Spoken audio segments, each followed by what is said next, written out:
Alright, now that we have SketchUp installed, we're going to do a small project here and build just a small basic house. It's a good way to learn some of the basic tools. This is a tools menu, shows where every tool that you can possibly use is. Same basic file menu as Word and other programs like that. You have a toolbar here, which just shows the symbology. All the different tools are more easily accessible. You can use hotkeys to get them a little quicker. We'll go ahead and get rid of this. Don't need that. I'll start with my rectangle tool. It's a good way to just build a small base, the foundation for your house. You can just click once and then freely drag. I'm not holding my mouse down, it's just one click and drag around. You can see my dimensions box are changing in here. Those are real world dimensions. I'm going to second click here and you can see it filled it in with some gray. That means that there's a face that SketchUp can play with and manipulate. You can even type in these dimensions. If you watch the dimensions box, I'm just going to start typing 5 inches, comma for the by, and 4 inches. So it's a 5 by 4 inch rectangle when I hit enter. You notice it's a lot smaller. The other one's up into the feet. I'll zoom in with my mouse wheel, use my orbit tool here to orbit around. You notice I don't go straight on it, so I'm going to use the hand tool and move the camera to the side.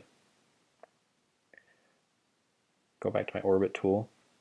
And as I say in hotkeys, I just hit the H key, the O key to switch between those two.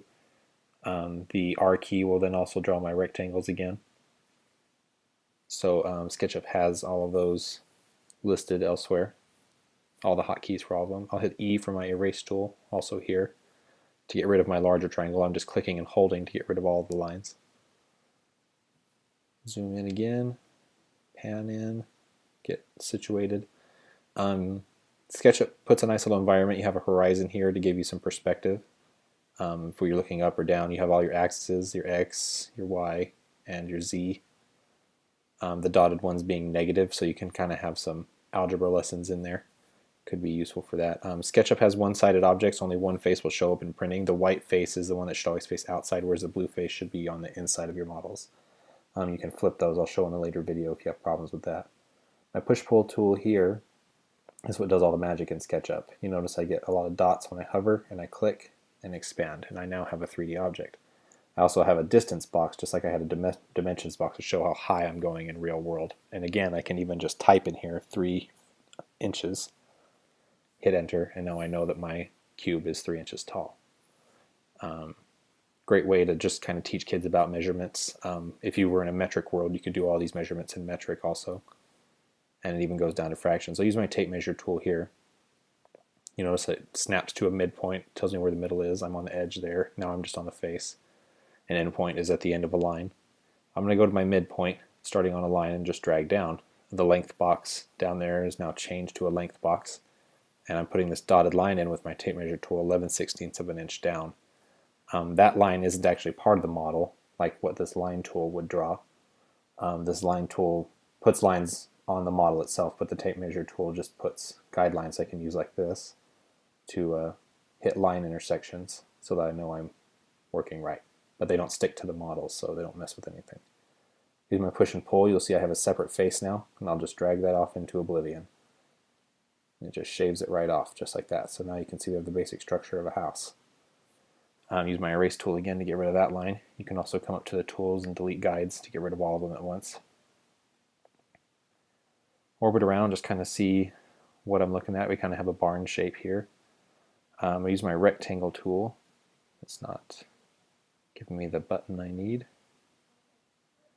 Orbit around again. Sometimes you just have to change the perspective. Great tool for teaching kids about perspective. Get on the edge there. Draw a little door. Hit spacebar to get my select tool, select that area, it's a separate face, and hit my delete or backspace key to delete it.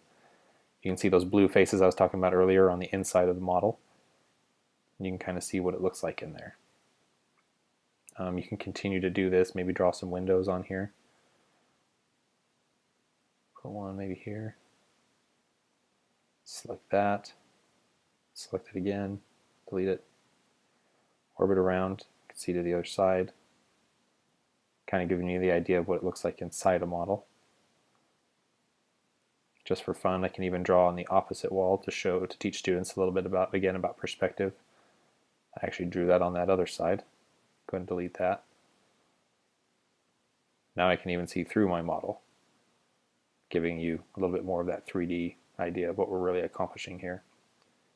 The push-pull tool works well with this rectangle tool. As long as you're making separate faces, you can mess with them however you want. Make a little chimney up here and just keep expanding. As long as SketchUp has a face, or at least 3 lines connecting, you can manipulate those separately with your select tools, your push-pull tools, rotation tools, all of them. I'll use my line tool here to see if I can demonstrate with the line tool.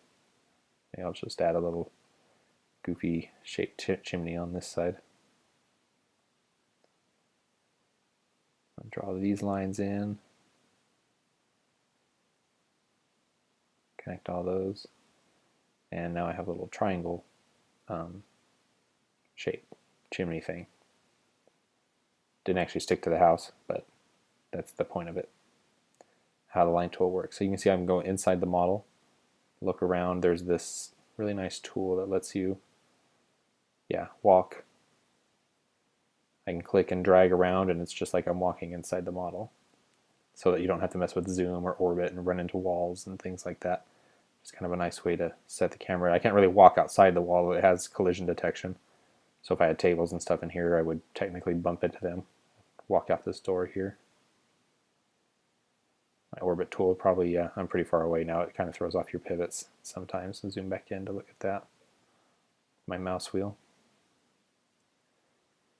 And so those are the basics. We have a basic house now. Really fun way to show kids how easy it is to get a 3D shape. This shape actually wouldn't print. If you notice when I look at the side here, there's only one line here. If we wanted to do this right, we'd almost have to frame it up, almost like a real house. You'd have to have 2 frames in there. I'll explain a little bit more about one-sided objects in a more advanced video. But this will work in SketchUp land, but this wouldn't print in a 3D printer. But that's SketchUp, and we'll go to the next lesson.